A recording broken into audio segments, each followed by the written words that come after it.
needed to be someone that could confront and seal up all these areas that needed to be sealed up, that could revive Islam in all these areas.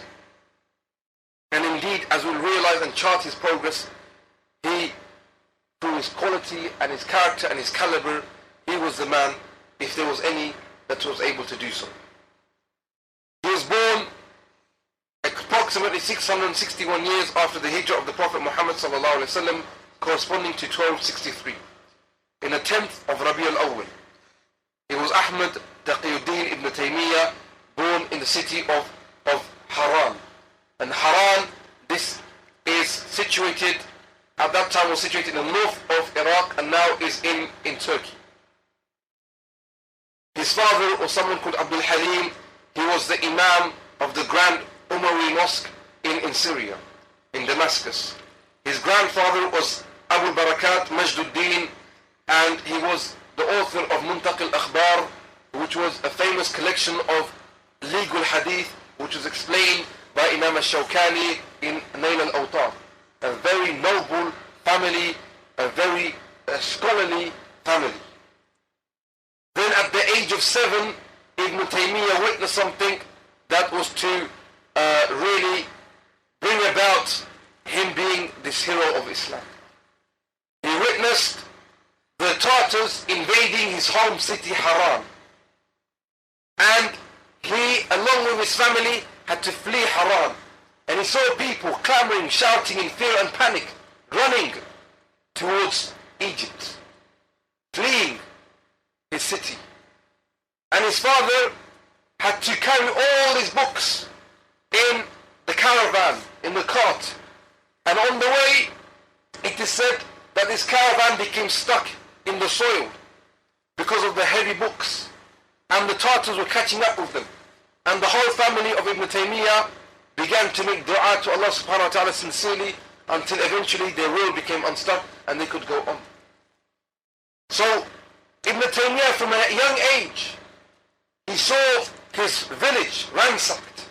He saw people living in terror, and this created inside him a hatred for occupation, a hatred for what the Tartars had done, and a desire to see Islam rid itself of these people. Likewise, our young brothers and sisters who we see in the television screen being bombed in Iraq and Afghanistan and Palestine, it will be from them that we will see the future heroes of Islam, because they are living through the hardship. It will be from these people. Then we will have someone, inshallah, like Ibn Taymiyyah. But Ibn Taymiyyah also, he knew that 3 years before his birth, while at the age of 7, he was running away from his town, he knew the great victory of Ain Jalut, and what if Muslims stand up for their deen, stand up for their religion, what they can do, and the successes that they can have. And this was all far from his memory. So he had the hope and the aspiration of Ain Jalut. And all these things, they created this character, Ibn Taymiyyah, as well as the scholarly knowledge that he possessed. Ibn Taymiyyah, he had qualities, even from a very young age. Superb memory. Once, when he had traveled by the time he had traveled, and his family had moved to Damascus from Haran, his father was made the imam of the Grand Mosque, and he was professor of hadith. He was made professor of hadith. Everybody knew that this famous family was coming from Haran to Damascus. I may have said Egypt before, but they fled to Damascus, and they were all expecting him, and his father became the imam of that mosque. And Ibn Taymiyyah, people suddenly began to hear of Ibn Taymiyyah as a child, that he was a child genius.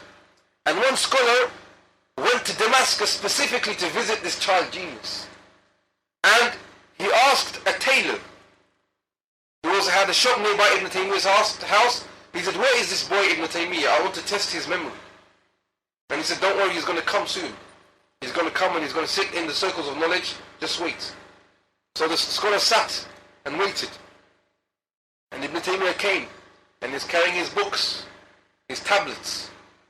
At a very young age, he was carrying his books and writing material. This is what we all should be doing all the time. Whenever we sit in circles of ilm and knowledge, all of us should have books and writing material. When we go to school, do we go to school without books and pens and paper? So here, when we're learning ilm and knowledge, we should come with paper and pen. And Ibn Taymiyyah had this already. And then the Shaykh said to him, wipe off your tablets, clean it. So he wiped his tablets. And he wrote down 13 hadith. And he told Ibn Taymiyyah, have a look at these 13 hadith. And Ibn Taymiyyah had looked at them. And the Shaykh said, now give me back the tablet. And he gave him back the tablet. And then he said to Ibn Taymiyyah, now, read every single hadith that I gave to you. And he read every single one of those hadith without a single mistake. And then the Shaykh said, he wiped the tablet clean again. And he gave those hadith with all the isnads, with the chains of authorities in each hadith. And he said, here, have a look. And he took it back from him again. And again Ibn Taymiyyah said each hadith, this time with their chain of authority, with the isnad, perfectly without a mistake. And then listen to what the Shaykh, he said, if God willed him to live, he would be a genius without a challenger in the whole world. Ibn Taymiyyah, he devoted himself to learning grammar, linguistics, calligraphy, mathematics, sharia, fiqh, hadith. He had more than 200 teachers of hadith, logic, philosophy. Ibn Taymiyyah was from the Hanbali madhab.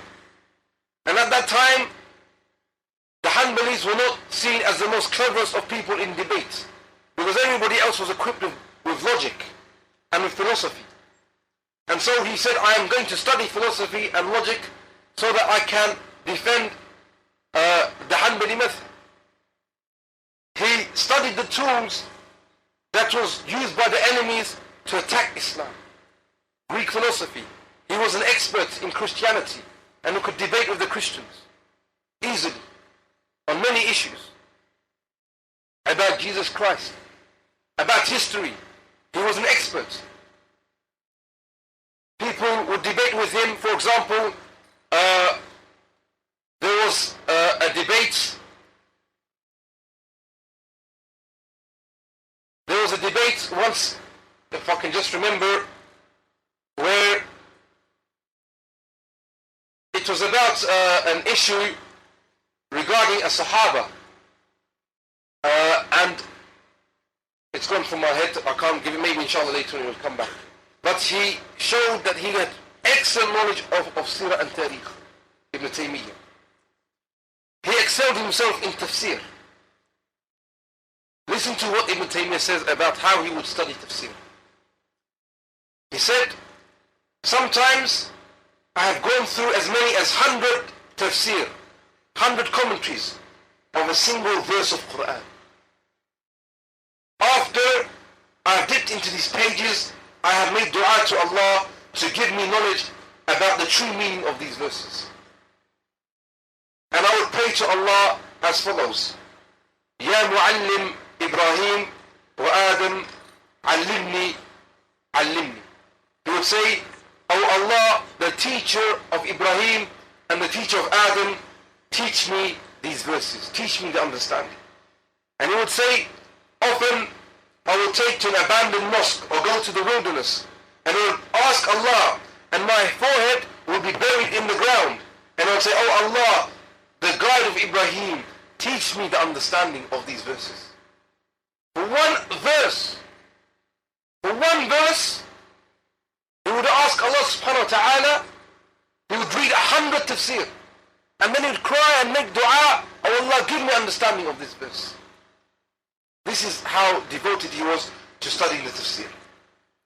Even his enemies, his bitterest rivals, he had many scholars that were his enemies, as we will see. They had to admit to his brilliance. Even his enemies. And that shows the sincerity of Ibn Taymiyyah. That even his enemies marvel at this man. This is what Kamaluddin al-Zamalkani had said about Ibn Taymiyyah. Listen very carefully. God had made knowledge of all the sciences as easy for Ibn Taymiyyah as iron had been softened for the Prophet Dawood. Whenever he was asked any question, he answered in a way that the audience thought him to have spent his whole life in acquiring knowledge of that very branch of knowledge alone, and acknowledged him as the greatest authority on the subject. Scholars subscribing to different juristic schools, to different madhabs, attended his debates, and each one of them learned something that he had not known earlier. It never happened that he debated any point and was put to shame. Whatever be the subject matter about which he spoke, whether religious or non-religious, he surpassed all the authorities on that particular subject. So you see what this man is saying. He was a bitter rival of Ibn Taymiyyah. Ibn Taymiyyah, he, at the age of 22, he took over his father as the professor of hadith in the Umayyad mosque when his father passed away, and he became the Grand Mufti of Damascus at the age of 22. And it was said that when he delivered his first speech among many great scholars, when he made his first speech, his speech was full of thoughts that breathe and words that burn. Ibn Kathir says, it was a speech so impressive and forceful, sparkling and majestic, that it was an astonishing event in the annals of the year 683. It was one of the major events of that year. It was so admired by all, writes Ibn Kathir, that Shaykh Tajuddin al-Fazari himself put the speech down in writing. But they were so amazed that they began to write the speech down. This was his first speech that he delivered in public. Ibn Taymiyyah, through his speeches, soon became very famous. And one of the main things that Ibn Taymiyyah was debating about was the issue of the names and attributes of Allah. That had been, unfortunately, tainted by Greek philosophy and Greek logic.